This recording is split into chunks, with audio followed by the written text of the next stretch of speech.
Hello guys, आज पढ़ते हैं स्टैंडर्ड 8 एनसीईआरटी साइंस की lesson number 11 force and the pressure.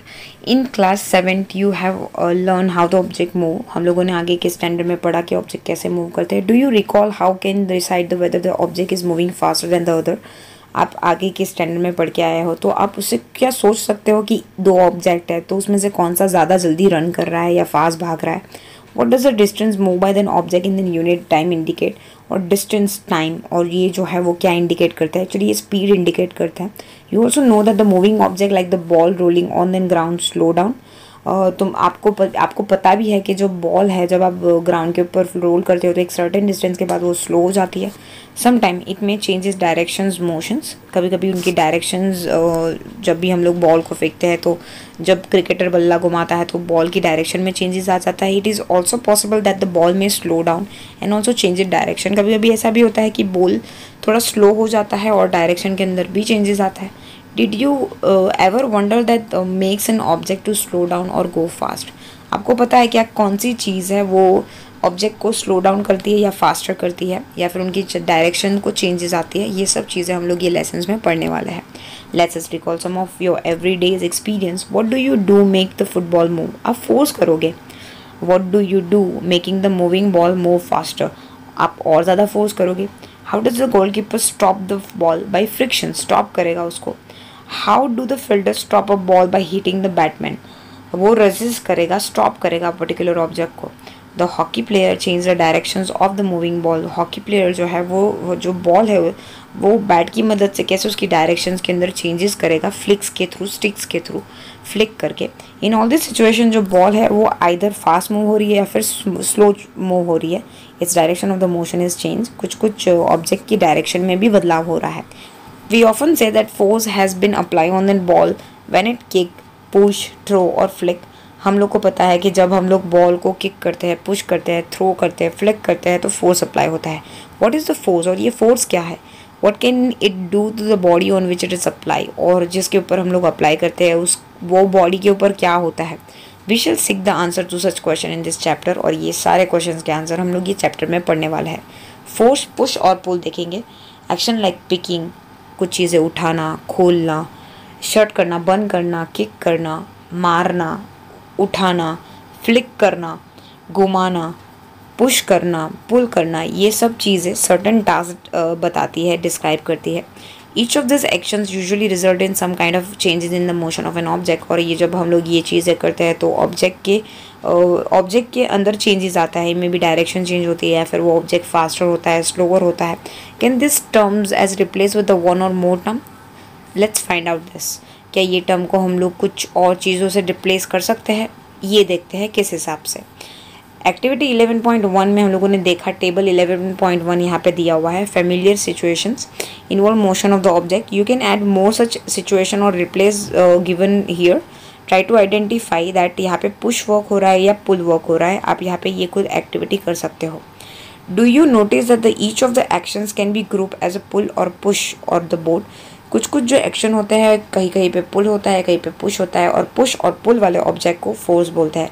Can we infer from this and that's to move an object it has to push और pull. In science push और पुल कई object के ऊपर work होता है तो उसे फोर्स बोलते हैं। फोर्स का मतलब ही हो गया पुश और पुल ऑफ एन ऑब्जेक्ट। किसी ऑब्जेक्ट को पुश करना या पुल करना उसे फोर्स बोलते हैं। Thus we can say that motion imparted to object was due to the action of the force। और जब हम लोग ऑब्जेक्ट के ऊपर फोर्स करते हैं तब उसकी साइज में, शेप में या फिर डायरेक्शन में बदलाव आता है। When does the force come into the play। और जब हम लोग खेलते हैं तो फोर्स कहाँ आता है उसके बारे में बात करते हैं। यहाँ पे पहली बोलती है कि I learned in class 6 that magnet attract the piece of the iron toward it, so it attract also a pull। हाँ, जो मैग्नेट होता है वो आयन को अट्रैक्ट करता है, उसको भी पुल बोलते हैं। What about the repulsion between the similar poles of magnet. Actually इसको पुश बोलते हैं क्योंकि जो दो डोमेन्स होते हैं उसके अंदर एक दूसरे को धक्का मारते हैं। ऑपोजिट पोल ना होने की वजह से, सिमिलर पोल होने की वजह से वो अट्रैक्शन महसूस नहीं करते हैं। 11.2 देखते हैं। Force are due to an interactions. Suppose a man is standing behind the stationary car. एक कार खड़ी है और वो पीछे खड़ा है एक बंदा। Will the car move due to its presence. और उसके वहाँ होने से कार मूव हो जाएगी, नहीं। Suppose a man now begin to push the car. वो धक्का लगाएगा कार को that he apply the force on it, तो फोर्स लगा के उसको धक्का लगाएगा। The car may be begin to move in the direction of the apply force, और जो कार होगी जिस डायरेक्शन में फोर्स लगाया होगा उस डायरेक्शन में मूव कर लेगी। Know that man has to push the car to make it move. ये आपको ध्यान रखना है कि कोई भी चीज़ अपने आप नहीं मूव करेगी, फोर्स डालने के बाद ही वो ऑब्जेक्ट मूव करेगा। यहाँ पे मैन धक्का लगाएगा तभी कार मूव होगी, कुछ इस हिसाब से।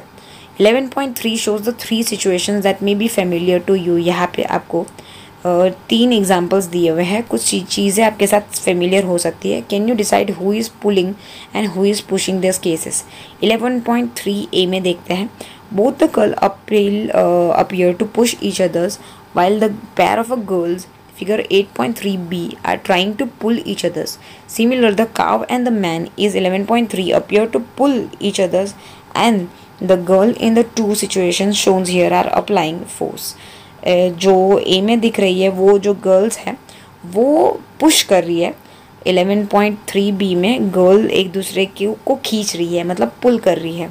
यहाँ पे एक जो फार्मर है वो अपने बेल को यहाँ पे खींच रहा होता है, दैट मीन्स वो पुल कर रहा होता है on each others. Is it true for the man and the cow. नहीं, यहाँ पे जो फार्मर है, मैन है, वो उसको पुल कर रहा है। From this situation we can infer that at least 2 object must be interact for the force to come into the play. इसका मतलब ये हो गया कि जब फोर्स के बारे में बात करें तो 2 ऑब्जेक्ट को एक दूसरे के कॉन्टैक्ट में आना बहुत ज़रूरी है। Thus the interaction of an one object with the another object result in force between the 2 object. इसकी वजह से 2 ऑब्जेक्ट का एक दूसरे के साथ इंटरेक्शंस होना ये फोर्स अप्लाई होने के बराबर ही है। एक्सप्लोरिंग फोर्स देखेंगे, let's try to learn more about the force. 11.2 activity में यहाँ पे बोला है कि आपको एक डब्बा लेना है, टेबल या फिर बॉक्सेस लेना है, and which you can move only by pushing hard, और आप थोड़ा धक्का लगा के आप उसको पुश कर पाओ, इतना भारी होना चाहिए सिर्फ। Try to push it all your self, आपको खुद उसको धक्का लगाना है। Can you move it now, ask one of your friend. आप नहीं धक्का लगा पाओगे तो ask one of your friend to help you to pushing it in. आप अपने दोस्त को बुलाइए कि ये धक्का लगाने में सेम डायरेक्शन में मेरी मदद कर। Is it easier to move it now. हाँ, अब इजी हो जाएगा उसको मूव करने का। नेक्स्ट, सेम ऑब्जेक्ट को by asking your friend to push it from the opposite side. दोनों को अपनी अपनी ऑपोजिट साइड पर धक्का मारने के लिए बोलिए। आप ऑपोजिट डायरेक्शन में मारिए धक्का, आपके फ्रेंड आपकी डायरेक्शन में धक्का मारेंगे। If it does not know the direction in which it's move, कोई भी डायरेक्शन में मूव नहीं करेगा, वही होगा, क्योंकि जो फोर्स होगा वो 0 हो जाएगा। सेम यहाँ पे जैसे सिचुएशंस में यहाँ पे दोनों साइड से टग वॉर का गेम खेल रहा है, दोनों साइड से खींच रहा है, सो यहाँ पे जो फोर्स होगा वो 0 हो जाएगा, क्योंकि दोनों तरफ से फोर्स अप्लाई हो रहा है। Have you seen the game of the tug war? In this game, the 2 team pull at the rope in the opposite direction. Member of both the team try to pull and rope in their directions. दोनों team अपनी अपनी direction में, खुद की direction में, opposite नहीं, actually खुद की डायरेक्शन में वो रोप को खींच रहे होते हैं। Sometime the rope similarly does not move, और कभी कभी रोप मूव नहीं कर रहा होता है, क्योंकि दोनों डायरेक्शंस में जो फोर्स होता है वो इक्वल हो जाता है। Is it not similar to similar shows the figure 11.3b। So ऐसा ही हम लोगों ने 11.3b में देखा था। The team that pull harder that is apply a force larger finally win the game. और जो टीम ज़्यादा फोर्स अप्लाई करेगी वो जीत जाएगी। What do this example suggest about the nature of the force? इसका मतलब ये हो गया, जब force apply on an object in the same direction at one another, जब हम लोग वही डायरेक्शन के अंदर 2 बंदे अगर उसको धक्का लगा रहे हैं तो उसका फोर्स बढ़ जाएगा। Now recall what happened when you and your friend push the heavier box in the same directions, तो वो easily मूव हो जाएगा। If the 2 force act on an opposite direction, the net force acting on the difference between the 2 object, 2 object के बीच का जो भी difference होगा minus करेंगे, और जो आंसर आएगी वो दोनों के ऊपर फोर्स वर्क डन हुआ ऐसा बोलेंगे। और जो 11.2 में देखा कि दोनों अपोजिट डायरेक्शन में धक्का मार रहे थे, सो दोनों का फोर्स का जो भी माइनस होगा उतना फोर्स लगा होगा।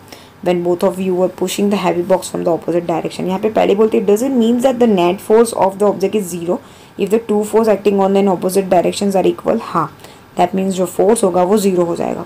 Recall that is a tug war when then 2 teams pull equally hard, the rope does not move in any direction. That means उनका जो force work होगा tug war वाली गेम में, क्योंकि दोनों टीम दोनों ऑपोजिट डायरेक्शन में एक्चुअली अपनी अपनी डायरेक्शन में खींच रही है, सो उसकी वजह से जो फोर्स होगा वो 0 हो जाएगा। So we learn that the force could be larger or the smaller than the other. So इसका मतलब ये हो गया, जो फोर्स है वो बड़ा होगा या फिर कम होगा, ज़्यादा होगा या कम होगा। सो जो स्ट्रेंथ ऑफ द फोर्स होगा उसको हम लोग एक्सप्रेस करेंगे एक यूनिट में, जिसको बोलेंगे magnitude. We have also be specified the direction in which the force act, और कौन से डायरेक्शन में वो फोर्स वर्क कर रहा है उसको भी हम लोग बता सकते हैं. ऑल्सो इफ द डायरेक्शन और the magnitude of the apply force change it effects also change. अगर डायरेक्शन या फिर वो मैग्नीट्यूड फोर्स का जो लेवल है वो बढ़ जाने की वजह से उसके साइज में, शेप में, उसकी डायरेक्शन में बदलाव आएंगे, जो हम लोग आगे की पार्ट में देखेंगे. In a general more than a one force may be acting on an object. कभी कभी एक ही चीज़ के ऊपर एक से ज़्यादा फोर्स वर्क कर रहे होते हैं. However effect of an object is due to the net force acting on it. So सारे फोर्सेस को प्लस करके जो भी फोर्स निकल रहा होता है वो ऑब्जेक्ट के ऊपर फोर्स टेक्निकली वर्क कर रहा होता है. 11.4 देखेंगे. A force can change the state of a motion. Let's us find out by taking the example. 11.3 देखेंगे. Take a rubber ball, place it on the level surface such as table top and concrete floor. आपको table पे या फिर concrete के floor के ऊपर रखना है. Now gently push the fall level surface. Does the ball begin to move. आपको धक्का मारना है उसको. Push the ball against while still moving. जब भी आप उसको धक्का लगाओगे तो एक स्टेज आएगा, वो बॉल अपने आप मूव करने लगेगा. Is the speed change in its, does it increase और डिक्रीज. स्पीड उसकी पहले बढ़ेगी फिर कम हो जाएगी. Next, place your palm in front of the moving ball. आप जब वो बॉल के बीच में लगाओगे हाथ तो आपको पाम पे टच होगा, हर्ट होगा. Remove a palm as soon as the moving ball touch it. Does your palm apply the force on that ball. हाँ, आप जब हाथ लगाओगे तो ये आपके हाथ के फोर्स से भी वो फोर्स अप्लाई हुआ होगा. What happen to the speed of the ball now. वो थोड़ी इंक्रीज होगी. डज इट इंक्रीज और decrease.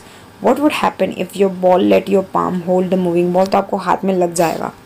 Your might recall similar situation. For example, while taking the penalty kick in the football. जब football के अंदर penalty kick मारनी होती है प्लेयर को, the player apply the force on the ball. तो force जो बॉल के ऊपर है वो मतलब बहुत ज़्यादा फोर्स लगाता है. Before being hit the ball was at rest. जब पहले वो फोर्स नहीं लगा रहा होता है तो जब किक मारने वाला होता है तब वो बॉल नीचे ज़मीन के ऊपर होती है रेस्ट फॉर्म में, मतलब वही पड़ी रहती है. सो उसकी जो स्पीड होती है तब ज़ीरो होती है. जब वो फोर्स अप्लाई करता है बॉल को गोल करने की डायरेक्शन में, सपोज द गोलकीपर डाइव्स और jump up to save the goal, और गोलकीपर उसको बचाने के लिए ट्राई करेगा. By his action goalkeeper try to apply a force on moving ball. और फिर जो गोलकीपर है वो बॉल को मूव करने की ट्राई करेगा. Force apply by him can stop और डिफ्लेक्ट द बॉल. इसकी वजह से बॉल स्टॉप हो जाएगी या फिर और डायरेक्शन में चली जाएगी, saving the goal being scored. और इस हिसाब से वो जो बॉल है उसको गोल होने से बचा लेगा. If the goalkeeper succeed in stopping the ball its speed decrease to zero. अगर वो बॉल को स्टॉप करने में कामयाब हो जाता है तो फिर उसकी स्पीड ज़ीरो हो जाएगी. This observation suggested that the force apply on an object में चेंज इट्स स्पीड. और उसकी मतलब ये हो गया कि जब हम लोग फोर्स अप्लाई करेंगे कोई मूविंग ऑब्जेक्ट के ऊपर तो उसकी स्पीड में कमी हो जाएगी, डिक्रीज हो जाएगी. If the force apply on an object is in the direction of the motion. अगर सपोज टू बी बॉल आ रही है और मैं उसको और ज़्यादा धक्का दे रही हूँ तो वो उसकी स्पीड और ज़्यादा बढ़ जाएगी. मतलब अगर जिस स्पीड में जिस डायरेक्शन में वो मूव कर रहा है मैं अगर वहाँ पे और ज़्यादा स्पीड इंक्रीज़ करूँ या फिर फोर्स इंक्रीज़ करूँ तो उसकी स्पीड बढ़ेगी. और वो अगर ऑपोजिट डायरेक्शन में आ रहा है और मैं उसको स्टॉप करने की कोशिश कर रहा हूँ तो फिर वो स्टॉप हो जाएगा. And if the force is applied in the direction opposite to the direction of the motion, then it result in the decrease in the speed of a object. Force apply होगा अगर opposite direction में तो फिर वो result होगा उसकी speed में decrease में. यहाँ पे वो जो बोलता है कि I have seen the childrens completing with the one another moving the rubber tyre. यहाँ पे नीचे वो रिंग को ऐसे घुमा रहा है रबर के टायर को. Now I understand why the speed of the tyre increases whenever push. बोलते हैं कि एक स्पीड से वो टायर मूव हो रहा होता है फिर वो लड़का लकड़ी से उसको और घुमाता है तो उसकी वजह से उसकी स्पीड जो होती है वो इंक्रीज हो जाती है. तो उसको ये समझ में आ जाता है कि अच्छा ये क्यों हो रहा होता है. Pelly is curious to know whether the application of the force can only change the speed of an object. Let's us find out. पहले को ऐसा क्वेश्चन होता है कि सिर्फ स्पीड चेंजेस होती है और कुछ नहीं होता है क्या. सो उसके बारे में हम लोग पहले 11.4 देखेंगे. Take a ball and place it on the level surface as you did in 11.3. आपको लेवल पे रखनी है कॉन्क्रीट फ्लोर पे या फिर टेबल के ऊपर जैसे हम लोगों ने 11.3 में किया था. Make a ball move by giving it the push. आपको बॉल को पुश करके मूव कराना है. Now place the ruler from your geometry box Indian path as shown in figure 8.11.4. कुछ इस हिसाब से आपको बॉल रखनी है. आपने जैसे ही फोर्स अप्लाई किया तो आपने देखा होगा कि बॉल की डायरेक्शन चेंज हो गई होगी. Does the ball continue to move in the same direction. नहीं, स्ट्राइक होने के बाद वो अपनी डायरेक्शन को चेंज कर लेगा. Repeat the activity and try to obstruct the moving ball by placing the ruler such as it make the different angle to its part. आपको वापस से रखना है, फिर वापस रखना है, वैसे करके आप देखोगे तो उसका एंगल चेंज हो गया होगा।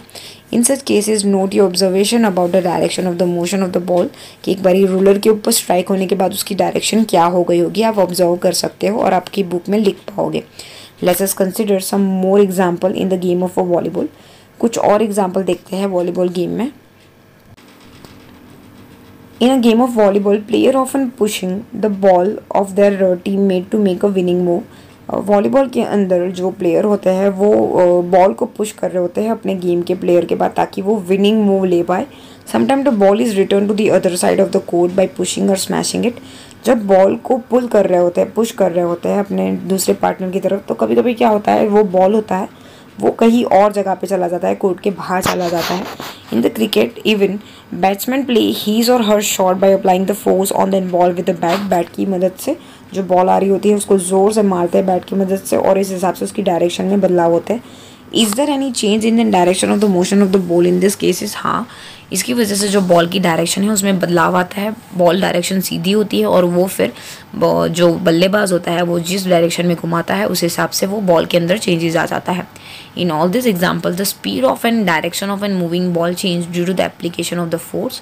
और ये सारे एग्जाम्पल में स्पीड और जो डायरेक्शन होती है मूविंग बॉल की वो फोर्स अप्लाई होने की वजह से चेंज हो जाती है। Can you give an few example of this kind? क्या आप कुछ एग्जाम्पल दे सकते हो इसके?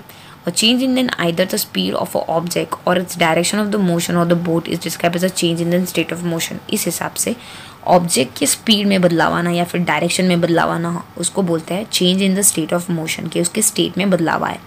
दस फोर्स में bring the change in the state of a motion of an object. इसका मतलब ये हो गया जो फोर्स है वो मोशन, ऑब्जेक्ट के मोशन में स्टेट में बदलाव लाता है, उसकी स्पीड में बदलाव लाता है। तो स्टेट ऑफ मोशन क्या है उसके बारे में देखते हैं। स्टेट ऑफ मोशन का मतलब ये हो गया है कि स्पीड और डायरेक्शन ऑब्जेक्ट की। The state of a rest, जब रेस्ट पर होता है तो उसकी स्पीड 0 होती है। And object may be at rest or in motion, both are it state of motion. वो रेस्ट पे हो ऑब्जेक्ट, मतलब कहीं पे पड़ा हो, या फिर वो मूव कर रहा होता है, दोनों को स्टेट ऑफ मोशन ही बोलते हैं।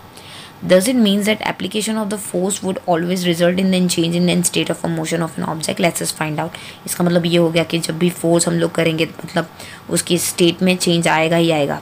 देखते हैं। It is a common experience that may a time application of the force does not result in a change in the state of motion। कुछ एक कॉमन एग्जाम्पल्स लेके समझने की कोशिश करेंगे तो ये होगा कि जैसे जैसे टाइम अप्लाई होगा फोर्स के अंदर तो ऐसा ज़रूरी नहीं है कि उसके स्टेट ऑफ मोशन में चेंज आए। जैसे कि फॉर एग्जाम्पल है heavy box may not be move at all even if you apply the maximum force that you can export. आप कितना भी फोर्स डाल दो, अगर वो हैवी बॉक्स है आपके वजन की कंपैरिजन में, आपकी फोर्स की कंपैरिजन में आप जो फोर्स डाल रहे हैं वो कम है, तो वो हैवी बॉक्स मूव नहीं करेगा। Again no effects of force is observe when you try to push the wall. आप वॉल के ऊपर धक्का लगाओगे तो वॉल मूव नहीं करेगी। दैट मीन्स आपका फोर्स नहीं वर्क हुआ, दैट मीन्स कोई इफेक्ट ही नहीं होगा क्योंकि वॉल मूव नहीं करेगी। Force can change the shape of an object देखेंगे। 11.1 देखते हैं। Some situation have been given. हम लोगों ने कॉलम नंबर 1 11.2 पेज पे देखी। कॉलम 2 सजेस्ट की कि फोर्स के अंदर क्या चेंजेस होते हैं। कॉलम 3 में हम लोगों ने एक्शंस के डायग्राम देखे। Try to observe the effect of the force in many situations. हम लोग कुछ सिचुएशन देखेंगे और आपकी बुक में आप लिख सकते हो। What do you conclude from the observation noted in 11.2? What happened when you apply the force on the inflated balloon by pressing it between your palm? Inflated balloon मतलब आपको बलून लेना है और फिर आपको आपके उसको फुलाना है और फिर आपको आपके पाम से दबाना है। आप देखोगे तो आप बलून को फुलाओगे तो उसकी शेप में चेंजेस आएगा।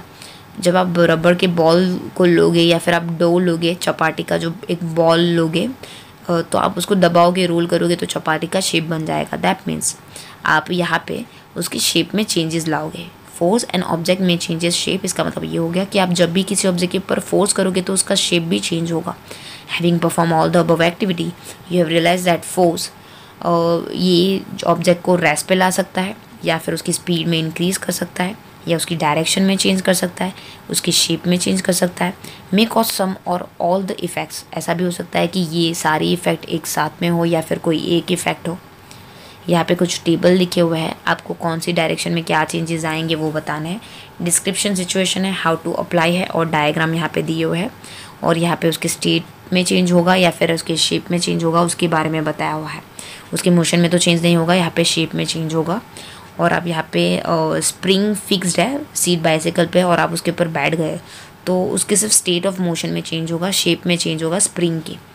रबर बैंड आप सस्पेंड करोगे हवा में तो उसके स्टेट ऑफ मोशन में भी चेंजेस होगा और उसके शेप में भी चेंजेस होगा।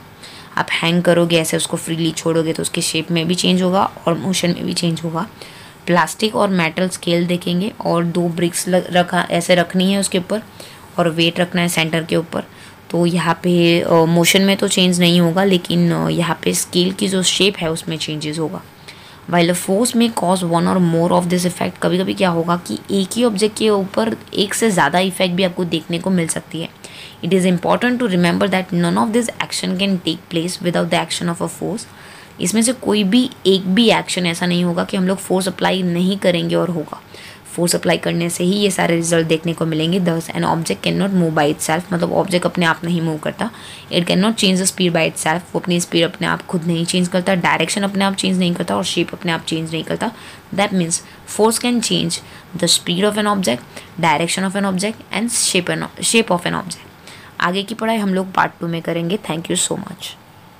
अभी तक आपने हमारी चैनल को सब्सक्राइब नहीं किया है तो सब्सक्राइब आइकन को क्लिक करके सब्सक्राइब कर दीजिए। कमेंट में ज़रूर बताइए वीडियो आपको कैसी लगी और लाइक करना मत भूलिएगा। Thank you so much.